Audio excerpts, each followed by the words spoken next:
everybody thinks they're a loser. Every young person thinks they're a loser. At least a young person in the situation I was at.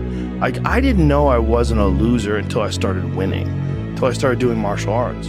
Martial arts taught me that, like, I could get better at stuff, that I wasn't really a loser. You will fail at some point in your life. Accept it. You will lose. You will embarrass yourself. You will suck at something. It's more socially acceptable to be our own biggest critic than it is to be our own biggest cheerleader.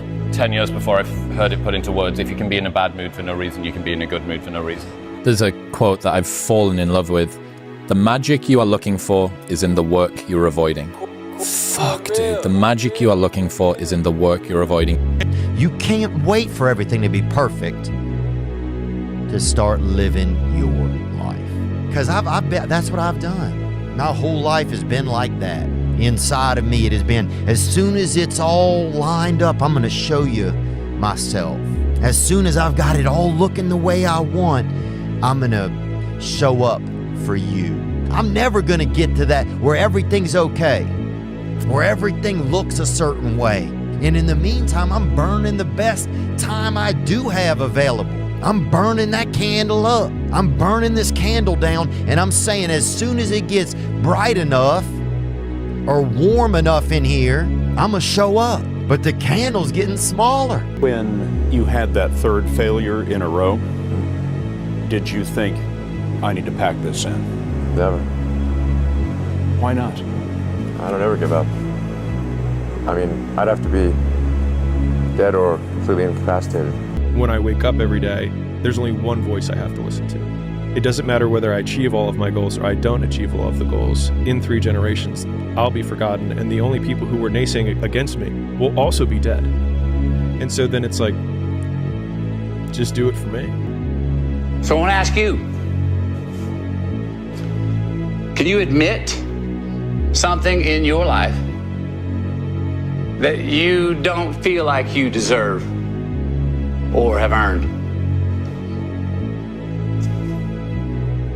Can you admit a goal or a dream that you want to chase, but you're feeling like, nah, I can't fly that high. I'm not equipped. I don't really have the ability. I'm not qualified.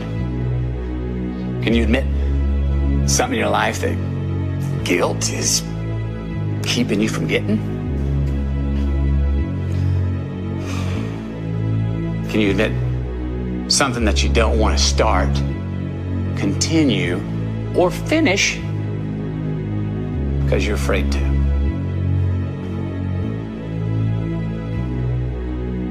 Say it aloud to yourself. Write it down. Confess. You know what a loser is? A real loser is somebody that's so afraid of not winning, they don't even try. If you have an idea that you genuinely think is good, don't let some idiot talk you out of it. If you think the price of winning is too high, wait till you get the bill from regret. And that bill from regret is generational. Why'd you stop? Because we have like all these other stats. I have to save my fuel. That's not how working out works. What? You don't save your fuel. But then you're just gonna be exhausted. How are you gonna make any progress if you're not taking anything close to failure? You're always afraid to take the first step because all you see is every negative thing 10 miles down the road. You are bound by nothing. The unfulfilled potential is the story of most people's lives. It is. It is. And it could have been the story of mine. And I tell a lot of people go, what's your biggest fear in life? And my biggest fear, honestly, was, let's say this. Let's say, I don't care if you believe in God or not. I don't care. So this is play a game with me. Let's say you're God. And we have a big fucking long line of people. And I made it to heaven. I'm 75 years old. I'm 300 pounds. I made it to heaven. I worked for Ecolab my entire life, spraying for cockroaches. That's what I did. But I'm dead. I'm in heaven now. And you're judging us all now. So we're in line. We're all sitting there in line. You have Adam Brown. He has a big board up, and you're talking to Adam Brown about his life. And you rip it down, and I'm next in line, David Goggins. I see my name, and I see all this shit, and God goes, hey, You say, read this, man. And I'm reading this list, and I'm seeing 182 pounds, Navy SEAL, Ranger School, motivational speaker, changing lives. Okay, man, pull-up record, all this shit. And I'm like, that's not me, man. And God looks at me and says, that's who you were supposed to be. To all of you watching here, come close to the screen and listen. People don't have to like you. People don't have to love you. They don't even have to respect you.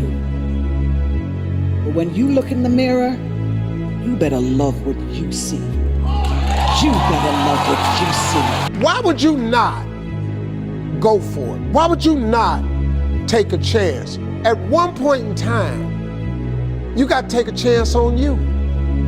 To get something you never had, you have to do something you never did.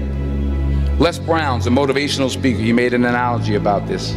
He says, imagine you're on your deathbed, and standing around your deathbed are the ghosts representing your unfulfilled potential. The ghost of the ideas you never acted on, the ghost of the talents you didn't use. And they're standing around your bed, angry, disappointed, and upset. They say, we came to you because you could have brought us to life, they say. And now we have to go to the grave together. So I ask you today,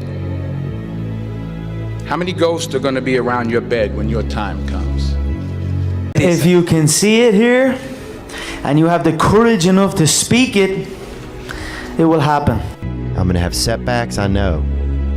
But if I'm feeling bad, that doesn't mean I'm doing bad. That doesn't mean I am bad. That doesn't mean that I can't still take some action. Because, yeah, nothing changes and nothing changes, man.